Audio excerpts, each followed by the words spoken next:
Welcome to my channel Hema Govindam learn with Hema. So ఈరోజు మనకి day 3 have to అయింది, should అయింది. ఈరోజు హ్యాడ్ టు అనమాట.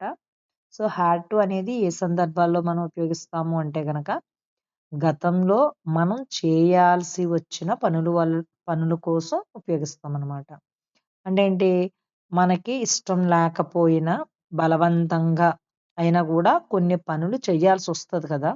అలా గతంలో అలా చేయాల్సొచ్చింది, తినాల్సొచ్చింది, వెళ్ళాల్సొచ్చింది, అనాల్సొచ్చింది, అడగాల్సొచ్చింది అంటాం కదా. సో అలాంటి సందర్భాల్లో మనం ఈ స్ట్రక్చర్‌ని వాడతాం. ఇది కూడా సేమ్ హ్యాడ్ టు తర్వాత అంటే subject plus had to plus V one వస్తది ఇది కూడా.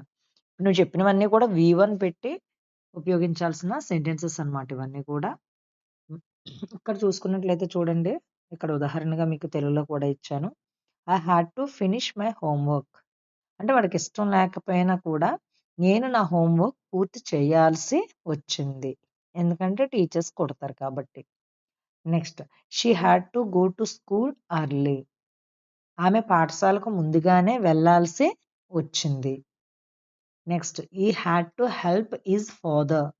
అతను తన తండ్రికి సహాయం చేయాల్సి వచ్చింది.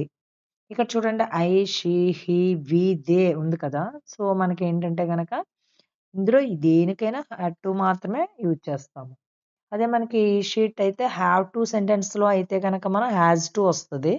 సో మిగతా ఫ్లూరల్ ఫామ్‌లో అయినటువంటి ఐ, వి, దే, యు మాత్రం హ్యావ్ టు వస్తదక్కడ. కానీ ఇక్కడ మాత్రం అన్ని సబ్జెక్ట్స్‌కి కూడా హ్యాడ్ టు మాత్రమే వస్తదనమాట. నెక్స్ట్ ఫోర్త్ వన్ చూడండి. We had to wait for the bus. మేము బస్ కోసం ఎదురు చూడాల్సి వచ్చింది. నెక్స్ట్, అంటే ఏంటి, బస్సు రాలేదు తొందరగా. ఎక్కడికైనా వెళ్ళిపోవాలనిపించింది. కానీ తప్పకుండా బస్సు ఎక్కాలి, తప్పదు. అందుకనే ఇష్టం లేకపోయినా ఎదురు చూడాల్సి వచ్చిందనమాట. నెక్స్ట్ చూడు, they had to follow the rules. వారు నియమాలను పాటించాల్సి వచ్చింది. ఇలా వాళ్ళకి ఇష్టం లేకపోయినా కూడా ఒక్కొక్కసారి మనం నియమాలు పాటించాల్సి వస్తదనమాట. ఇవన్నీ కూడా మనకి గతంలో చేయాల్సిన పనులు. మరికొన్ని ఉదాహరణలు చూద్దాము. The students had to right the exam. విద్యార్థులు పరీక్ష రాయాల్సి వచ్చింది. I had to wake up early yesterday. నేను తొందరగా లేవాల్సి వచ్చింది. అలాగే ఇంకేంటి, she had to take care of her sister. ఆమె తన చెల్లిని చూసుకోవాల్సి వచ్చింది. ఈ had to complete the work on time.